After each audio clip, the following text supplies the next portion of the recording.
C'est l'heure de notre café politique.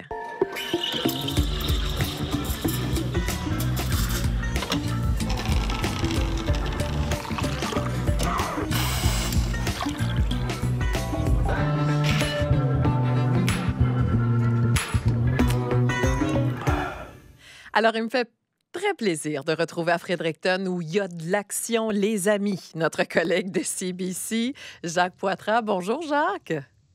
Bonjour, c'est le printemps et tout recommence. Tout recommence, même les pancartes électorales fédérales à partir de dimanche qui réapparaissent, n'est-ce pas? François Gravel, éditorialiste à l'Acadie Nouvelle, conjoint à Caraquette. Bonjour, François. Ben oui, de l'action à Fredericton, mais encore plus d'action très, très bientôt à Ottawa, bientôt. Les élections fédérales qui s'annoncent en plus pas mal plus serrées que ce qu'on avait pu prévoir il y a à peine quelques mois. C'est incroyable que ces deux partis-là soient nez à nez. On n'était pas là il n'y a pas si longtemps. Et j'oserais dire, notre café politique n'en demandait pas tant, mais on va avoir de très belles semaines à décortiquer tout ça.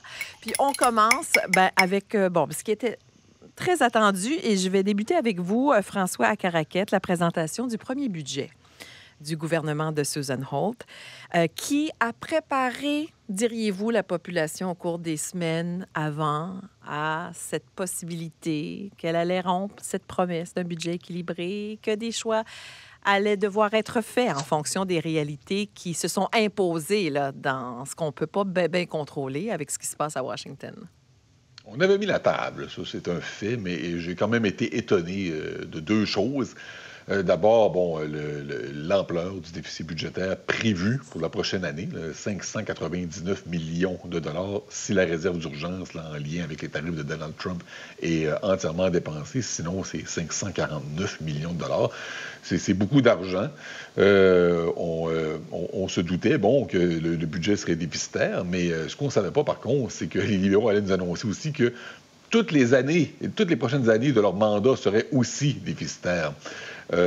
Et pendant ce temps-là, la dette publique, elle, va augmenter de 3 milliards de dollars. Alors, c'est pas de la petite monnaie.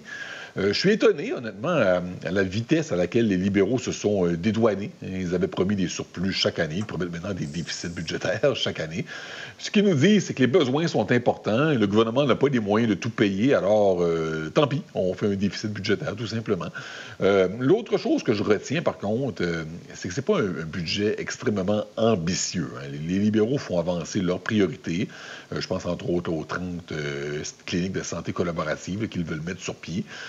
Mais on ne sent pas que c'est un budget pour transformer le Nouveau-Brunswick. C'est pas un budget d'austérité, je vous dirais, là, mais loin de là. Mais c'est pas non plus le budget de l'espoir, du temps nouveau là, qu'on pouvait espérer à la suite de la campagne électorale de Mme Holt. Alors, déficit budgétaire, oui, mais on a quand même senti une volonté de ne pas le voir exploser à des niveaux stratosphériques. Là, et c'est ce qui explique un peu le budget qu'on nous a présenté. Qu'est-ce que vous avez à dire du budget, vous, Jacques? Oui, c'est intéressant que ce changement transformationnel, un slogan un peu répétitif que Susan Holt annonce, reste à venir dans l'avenir après des consultations. C'est toujours plus facile de prendre des décisions difficiles dans le premier budget d'un mandat. Alors, le plus qu'on retarde, le plus difficile que ça va être politiquement. La perception est intéressante que les libéraux dépensent trop d'argent.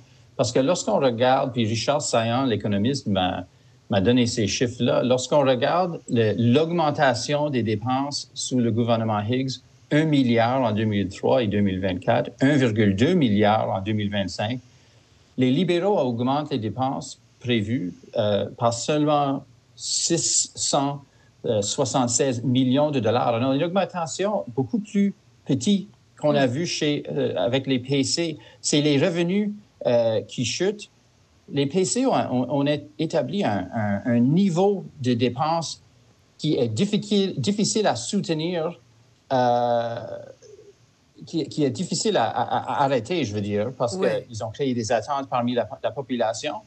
Mais si les impôts ne ramassent pas assez d'argent, c'est là qu'on voit des déficits. Alors, ça risque que c'est une tendance qui va se maintenir pendant 4 ans. Maintenant, les libéraux disent qu'ils ont une marge de manœuvre parce que les PC ont réduit la dette par 2 milliards de dollars et que ça donne un peu de flexibilité, mais c'est cette réduction de la dette qu'ils ont critiquée pendant qu'ils étaient en opposition. C'est le jeu politique, on dira, hein? Alors, voilà pour le budget. Cela dit, ça a aussi voulu dire, chers collègues, ça a aussi voulu dire le retour de nos députés à l'Assemblée législative. Et ça bouge, hein? Ça bouge. On s'y attendait. On savait qu'il y avait beaucoup de pain sur la planche. Et je vais rester avec vous, Jacques Poitras, pour parler de ce débat d'urgence concernant les tarifs. Qu'est-ce que ça peut bien donner, un débat d'urgence? Pas grand-chose de substance, franchement. J'ai fait un reportage, une analyse au début de la semaine sur le fait que Susan Holt, la première ministre, prenait pas vraiment beaucoup de décisions très difficiles pour répondre aux menaces américaines. Les PC, dans leur première période de questions, mercredi, ont saisi cette idée-là et ont vraiment attaqué la première ministre sur ce sujet-là au lieu de sur le déficit, ce qui était remarquable, mais sans dire ce qu'un gouvernement PC ferait de différent. Sherry Wilson disait, en parlant des exports de l'électricité à Maine, Susan Holt se concernait plus avec les gens de Maine qu'avec les propres citoyens du Nouveau-Brunswick qui veulent une réponse plus agressive à Donald Trump. Mais lorsqu'on posait la question à Glenn Savoy, est-ce que vous couperiez les exports d'électricité aux États-Unis, ils ne voulaient pas s'engager sur la question du tout. Les PC ont répété certaines idées comme construire un oléoduc de l'Ouest, exploiter la gaz de schiste, mais c'est des thèmes dont ils parlent depuis 2013, franchement. Alors, c'est difficile à critiquer un gouvernement sur un manque d'action quand on ne propose pas vraiment beaucoup d'alternatives. Oui, on dirait, c'est comme si M. Savoy, les conservateurs, nous disent ça comme pour dire, bon, on n'est pas pour leur donner nos idées. Mais c'est parce qu'ils ne seront pas au pouvoir avant un autre 4 ans s'ils espèrent y revenir, là. Mais... Oui, il voulait ce débat d'urgence qui a duré presque toute l'après-midi. Oui. Mais encore sans vraiment offrir des alternatives autres que des thèmes qu'on connaisse déjà des PC. Vous avez retenu François Gravel, le dépôt de ce projet de loi pour mettre fin au contrat avec Canadian Health Labs. Ce n'est pas la fin du recours aux infirmières d'agence, mais c'est bel et bien la fin avec CHL. En fait, c'est ce qu'on croit, c'est l'objectif du gouvernement provincial. Une stratégie qui est intéressante, j'ai trouvé, et étonnante aussi là, du gouvernement Holt. On sait que les réseaux de santé Horizon et Vitalité ont signé des contrats, là, au pluriel, avec plusieurs agences de services d'infirmières itinérantes. Le plus important contrat, le plus coûteux, le plus controversé aussi, c'est celui qui lie Vitalité à l'entreprise CHL, Canadian Health Labs, qui est basée en Ontario. Et ce contrat-là est censé prendre fin l'année prochaine, mais peut être renouvelé automatiquement jusqu'en 2031. Et le gouvernement Holt a décidé que c'en est assez.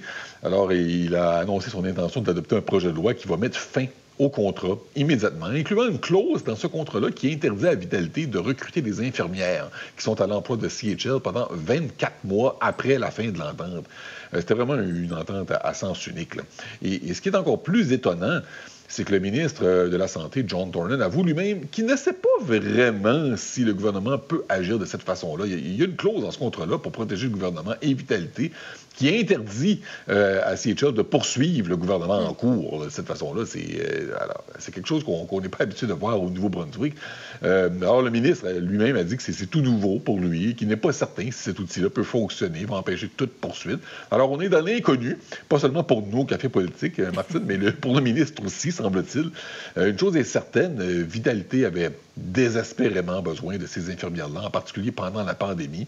Mais le contrat, lui, était très mauvais. Détail intéressant, par contre, le ministre Doran n'a pas blâmé Vitalité. Il a dit qu'il y avait une crise sans précédent, que Vitalité a fait ce qu'ils avaient à faire pour se sortir de ce problème, mais que la solution, par contre, ne peut pas être de conserver ce contrat éternellement. Alors, c'est du nouveau. Une loi pour briser un contrat, pour ne pas le respecter, pour empêcher de poursuivre le gouvernement. Bien curieux de voir où ça va nous mener. Intéressante perspective. On va passer à notre prochain sujet. On l'abordait un petit peu au début de ce café, Jacques et François. Ça y est, C'est dimanche que seront lancées, j'ai le goût de dire, les hostilités, parce qu'on dirait qu'on sent qu'il y a comme une ambiance qui s'installe. Hein? Ça va être rapide, cette campagne électorale. On n'a pas encore de fixer la date du scrutin, mais on sait une chose. Je pense que tous les coups seront permis de par ce qui ressort des deux camps principaux, libéraux et conservateurs. Et je commencerai avec vous, Jacques. Franchement, au Nouveau-Brunswick, en Atlantique, bon, on connaît le portrait avec les allégeances au fédéral, mais à l'échelle du pays, dans le contexte actuel, ça va être une campagne électorale inédite, là, ce qu'on va vivre. Oui, inédite dans le sens, on compare souvent le contexte à 1984, quand Pierre Trudeau a quitté la politique, a été remplacé par un chef, John Turner, qui a monté très rapidement dans les sondages. Ouais. Ou Kim Campbell chez les PC en 93, qui a monté très vite. Et là, ils ont tous les deux descendu rapidement. Mais dans ces élections-là, il n'y avait pas un président américain qui menaçait notre commerce, notre souveraineté. Alors, c'est entièrement, je dirais, sans précédent. Et c'est une phrase que j'hésite d'utiliser trop souvent dans le journalisme. Quand on se dit qu'une question de l'urne, c'est qui serait le mieux habilité à nous défendre et défendre la souveraineté du Canada auprès des Américains. Jamais on n'aurait pu croire que ça arriverait. Absolument. Maintenant, on voit aussi l'impact des élections déjà avec le déblocage de cette chicane avec Nouvelle-Écosse, Nouveau-Brunswick et le fédéral sur l'isthme de Chignecto. Soudainement, la Nouvelle-Écosse, on peut dire peut-être capituler, mais ont décidé d'accepter cette formule du fédéral qui va payer 50 des coûts contre 25 pour les deux provinces pour finalement commencer cette majeur projet d'infrastructure dans le terrain entre Nouvelle-Écosse et Nouveau-Brunswick. Et le ministre de Nouvelle-Écosse a dit qu'il voulait faire partie du Team Canada, équipe Canada, pour renforcer les liens commerciaux entre les provinces. En fait, un enjeu très important à cause de Donald Trump, qui, évidemment, permettent des décisions très rapides sur les projets qui se traînent depuis longtemps. Honnêtement, il y a beaucoup de dossiers qui avanceraient vite. Peut-on dire grâce à Donald Trump? Je ne sais pas si on peut aller jusque-là. Merci, Donald. Mais oui, on verra. On va attendre un petit peu pour ça. François, sur tout ça. Oh, je n'irai pas jusqu'à dire merci au président Trump, mais je suis d'accord avec Jacques, par exemple, pour dire que oui, c'est lié, le Chignecto, la campagne électorale qui est sur le point de commencer. En fait, on note de façon générale que les libéraux se sont attardés dans les dernières semaines à éliminer les irritants là, au Canada, mais même spécifiquement en Atlantique, au Nouveau-Brunswick. Justin Trudeau avait déjà suspendu l'automne dernier, souvenez-vous, la tarification du carbone pour le mazout, et Mark Carney va encore plus loin, en éliminant la taxe carbone au complet. Ça signifie, ça, qu'à compter du 1er avril, il va y avoir une baisse assez importante sur le prix de l'essence, là, en pleine campagne électorale. Hein. Quelle heureuse coïncidence. Oui. Quelle heureuse coïncidence pour les libéraux. Et le remaniement ministériel, lui, qui a eu lieu, n'a pas causé de frustration. Au contraire, Dominique Leblanc est l'homme de confiance de Mark Carney, comme il l'était déjà pour Justin Trudeau. Ginette Petitpas-Taylor conserve son ministère. Et hier, Dominique Leblanc a réglé un autre dossier qui était source de frustration, l'isthme de Chignecto. La Nouvelle-Écosse et le Nouveau-Brunswick voulaient que le fédéral paye l'entièreté de la facture. Le fédéral voulait plutôt la partager moitié-moitié. Le dossier est même rendu devant les tribunaux. Là. Et finalement, capitulation des provinces. Elles acceptent toutes les conditions d'Ottawa en raison de la peur que l'argent réservé pour l'isthme soit dépensé ailleurs au pays. Donc, un très bon coup de la part de Dominique Leblanc, tout juste avant d'aller en campagne électorale. Les libéraux veulent s'assurer que cette campagne-là ne dérape pas. C'est inespéré pour eux de se retrouver en début de campagne dimanche en avance dans la plupart des sondages. Inespéré parce que personne n'avait vu ça venir il y a quelques temps à peine. Ils veulent s'assurer que ça ne dérape pas en raison de certains détails. Et c'est ce qu'on voit ici avec, entre autres, cette entente-là qui a été conclue. Oui, et je pense que ça va bouger encore dans les prochains jours. C'est très, très intéressant. Et ça nous amène au dernier volet, et non le moindre, de ce café politique. Chers amis, vos cafés. Pour qui cette semaine et de quel type de café s'agit-il? On va commencer dans la capitale provinciale à Fredericton avec Jacques Poitras. J'ai un café sucré pour le député PC Don Monahan, critique de finances chez l'opposition officielle, qui a livré un discours d'1 heure hier, réponse officielle au budget. Un discours cohérent avec beaucoup d'idées, beaucoup de contenu, livré dans les 2 langues officielles d'une façon très efficace. Absolument. À l'Assemblée, Glenn Savoy, le chef, monopolise souvent la parole de l'opposition aux périodes de questions. Parfois, on voit certains vétérans comme Bill Hogan et Chris Austin qui s'interviennent, mais l'intervention hier de M. Monahan a démontré qu'il y a des capacités chez les nouveaux députés PC qui pourraient peut-être être dans le spotlight un peu plus souvent. Et aussi un café sucré pour Dominique Leblanc, ministre fédéral. On parlait de le projet de Chignecto et ce projet-là va lever le niveau des aboiteaux fameux dans la région. Dominique Leblanc a mentionné hier que son père, Roméo Leblanc, avait travaillé sur un film sur ces aboiteaux-là en 1955 pour l'Office national du film.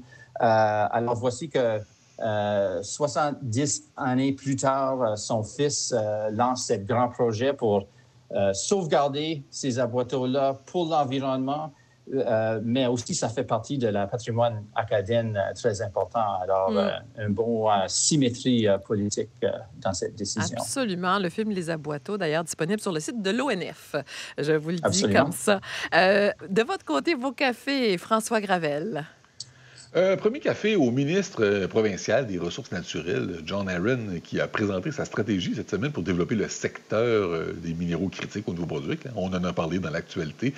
J'écoutais M. Aaron s'interroger à savoir pourquoi ces ressources-là ne sont pas déjà exploitées, accuser les gouvernements précédents d'avoir été complaisants en raison des transferts en provenance d'Ottawa.